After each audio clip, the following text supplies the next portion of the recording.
What's up, guys? I'm now going to give you a prediction for November 13th, MEN Arena WBA Heavyweight Championship of the World. David Haye vs Audley Harrison in the Battle of Britain. Now, this review is going to be strange. I'm going to try and do it as quick as I can.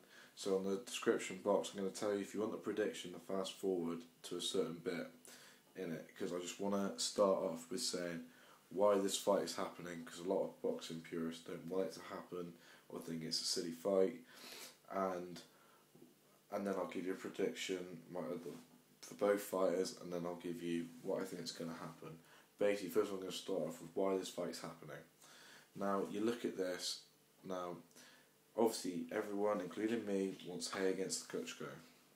That doesn't seem to happen. We're hearing stories back and forth about contracts and things. As I said, boxing, as I think boxing's turned into a business personally, and I don't think you're going to ever get the fights now we want to see perfectly to find out who's the best because of money. I think that's always going to happen. Now, you may get it on the odd occasion, like a Martinez-Williams fight, but you're not going to get it too often. Secondly, obviously, for boxing purists and for me, I like to see Haye try, his fist against Povetkin, Adamek, even some of the people who the Klitschkos have beaten, like Chambers, like Ariola. I've made fun of them in the past, but we're going to see how well Haye does when we can try and compare them to how the Klitschkos have done. But unfortunately, that probably won't sell a lot of tickets or do very well at the box office. So nowadays, you need fights that are really going to do well in the box office. Now, if you can't fight the Klitschkos, who are you going to fight? This is the best answer. An all-British heavyweight clash between Audley Harrison, someone who's also very famous in Britain, probably for the wrong reasons, in boxing. But this fight makes perfect sense for financially. Now, I'm not expecting boxing purists to like it. I'm not expecting American fans to care.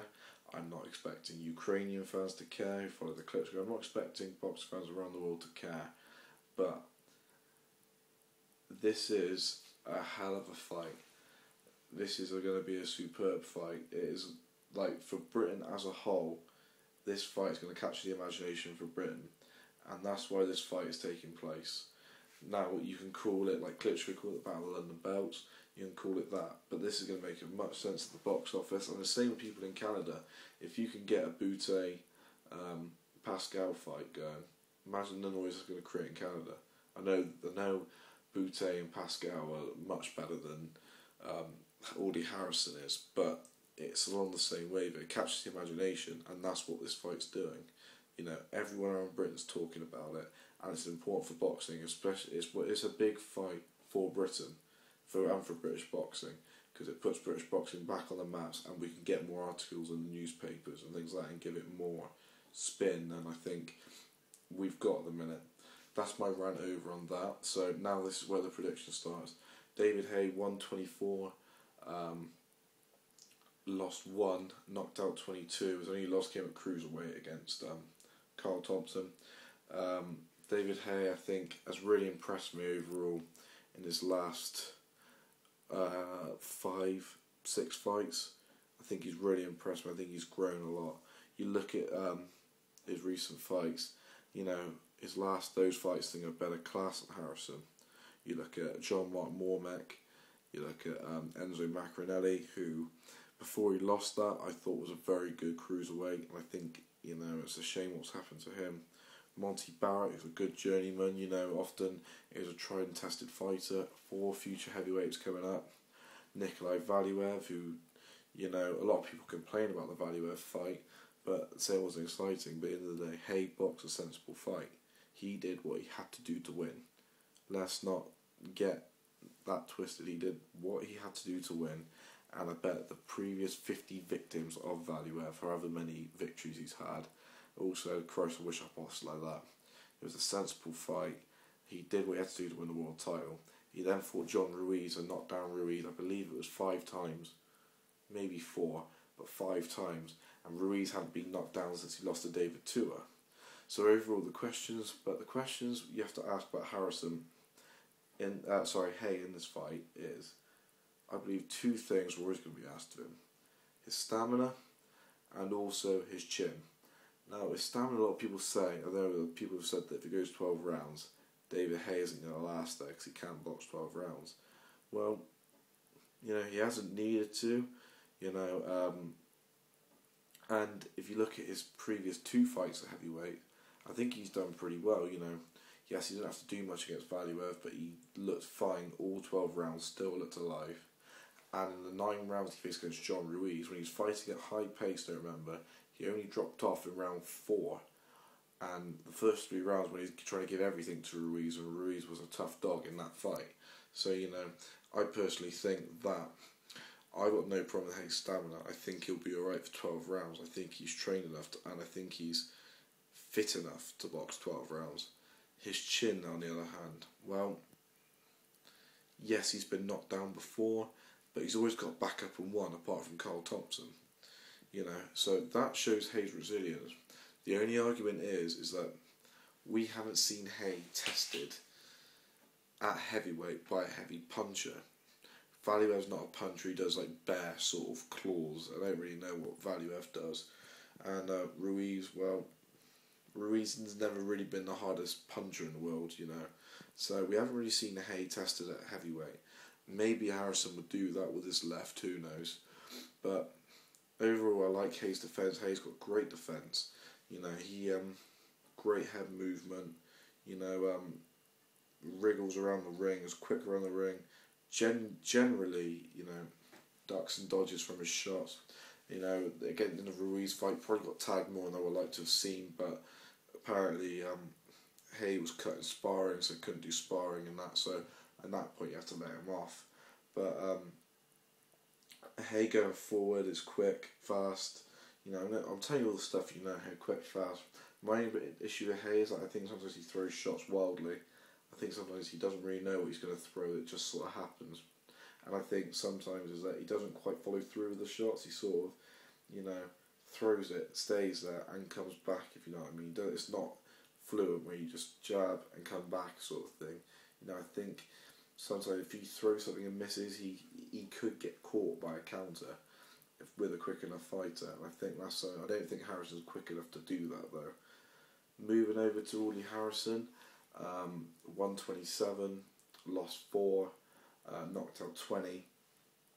His 4 losses are... before we get into the losses, if you look at Harrison's career after he won the Sydney Olympics, gold medal super heavyweight, which we've got to give him credit for, he was meant to be the next big thing. And I know on Ring Magazine, he was touted as one of the 3 future stars of the heavyweight division. So, he was given credit and, he should have been the next big thing. However, he signed up to the BBC, promoted himself, fought people who, weren't ever going to test him. That was the problem with him. Came up against Danny Williams, and then Danny Williams, in a stinker of a fight, an awful fight, knocked Harrison down in round 11 and won the fight. He then fought Dominic Gwynn in the States, who Dominic Gwynn was also going to be the future heavyweight, and lost that fight in another stinker of a fight. So it all looked bad news there. He came back against Danny Williams, beat Danny Williams with 3 rounds, looked impressive, and then had another slip up with losing Michael Sprott in their first fight. And I don't forget, against Michael Sprott, I think it was, I don't know how many rounds it went, I can't remember, maybe 3 again. Those first 2 rounds, I think he knocked Sprott down, and he looked very, very good. Sprott just came with a very good counter and knocked him flush out. And, that happens in boxing. After that, he went off to the States, fought some meaningless 10-round fights. We thought we heard the end of him. Then had his chance against Martin Rogan, the taxi driver from Belfast. Martin Rogan's a good fighter, by the way. Good local British fighter, not well seen. But lost to that in another lagging performance.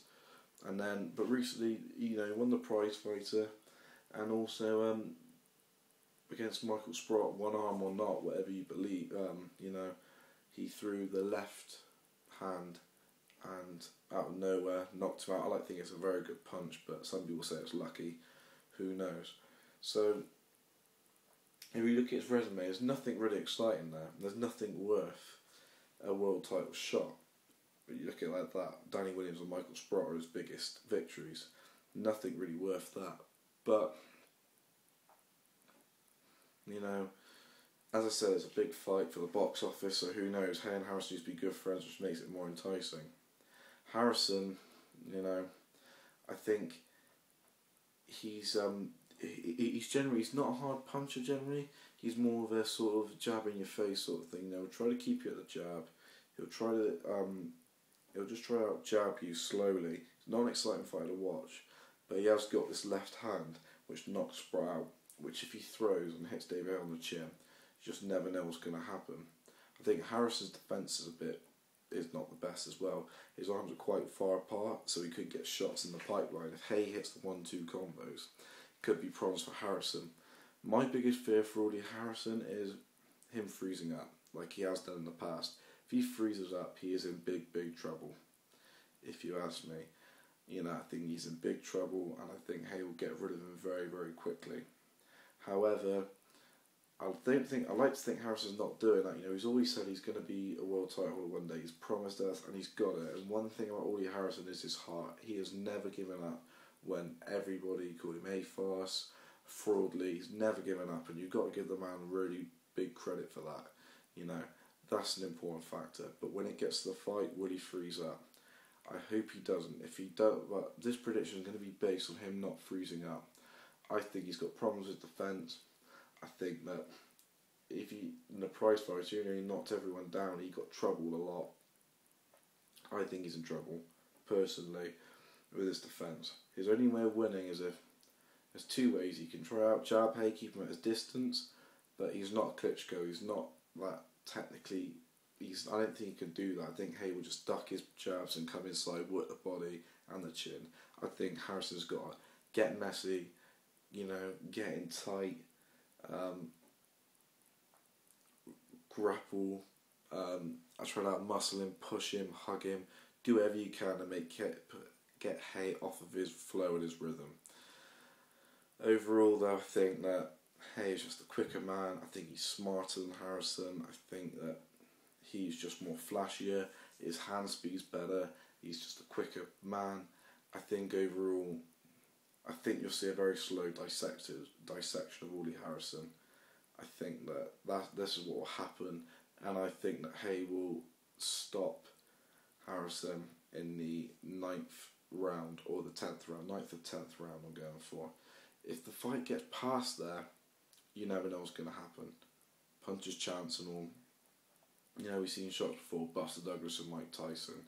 Hasim Rahman with one punch on Lennox Lewis in South Africa. We've seen the shots before, so you just never know. It's heavyweight boxing. But I'm going David Haye in this, 9th to 10th round. But I cannot wait for this fight. You know, forget whatever all the boxing purists say. I'm going to be tuning in, looking forward to it. Please subscribe to the channel Boxing Club 90 for previews, reviews, and also debate. Till next time, guys. Peace. I'll catch you in a bit.